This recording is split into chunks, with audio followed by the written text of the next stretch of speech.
मैं बहुत ओपनली ये चीज़ एक्सेप्ट करती हूँ कि मैंने किया था एक दिन। नमस्कार, प्रणाम, हर हर महादेव। तो जी हाँ, मेरा नाम मनोज और आप लोग देख रहे हैं तमाही जंक्शन। तो ये बिना टाइम वेस्ट के वीडियो को शुरू करते हैं। तो ये वीडियो का पार्ट 4 बनाकर दे रहा हूँ, तो आप लोग देखिएगा इस वीडियो को पूरा, क्योंकि आपको इस वीडियो में मज़ा ही आने वाला है। तो चलिए बिना टाइम वेस्ट किए वीडियो को हम शुरू कर देते हैं। दोस्तों, जैसा कि आप सबको पता ही होगा बहुत अच्छी तरह से कि यामिनी सिंह का वीडियो है जो सोशल मीडिया पर बहुत तेज़ी से वायरल किया जा रहा है, जो कि इनके कपड़े के ऊपर एक वीडियो वायरल किया जा रहा है। तो आप सबको पता ही होगा जो कि यहाँ पे खेसारी यादव है और यामिनी सिंह है, ये डांस किए थे, उसी के ऊपर इनका कपड़ा है जो मतलब हल्का सा, मतलब क्या बताऊँ, आप लोग देख लीजिएगा इस वीडियो में।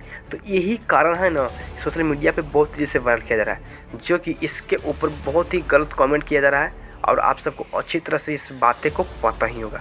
तो दोस्तों, उम्मीद करते हैं कि आप लोग इस वीडियो को किस नज़रिए से देखते हैं, आप लोग कमेंट करते हुए बताइएगा, क्योंकि मैं तो कुछ गलत नज़रिए से नहीं देखा हूँ, बट जो आपके सामने सच्चाई यामिनी सिंह की बातें के बारे में बताया जा रहा है वो दिखाया हूँ, जो कि यामिनी सिंह जो लाइव आकर आप लोगों के बीच में बहुत ही गुस्से में है। तो उम्मीद करते हैं कि आप लोग यामिनी सिंह के बारे में क्या सोचे होंगे, आप लोग कमेंट करके बताइएगा। तो दोस्तों, अब बात करते हैं जो मूवी आया है अपराधी, उसके बारे में। तो आप लोग के बीच में ये मूवी आज का टीम फिल्म से, और नहीं देखें तो लिंक नीचे दे दिया, जाइए क्लिक कर आप इस वीडियो को वॉच कीजिए। और हाँ दोस्तों, इसके ऊपर चाहते हैं कि पूरा वीडियो मिले तो आप लोगों को कमेंट करना होगा। जैसे कमेंट करते हैं तो मैं आपके लिए बना दूंगा वीडियो इसके बारे में फुल। तो ये वीडियो को यहीं से एंड करते हैं, क्योंकि ये वीडियो लॉन्ग हो जाएगा। तो तब तक के लिए कमेंट कर दीजिए कि इसके ऊपर वीडियो लाइए, तो मैं ला दूँगा।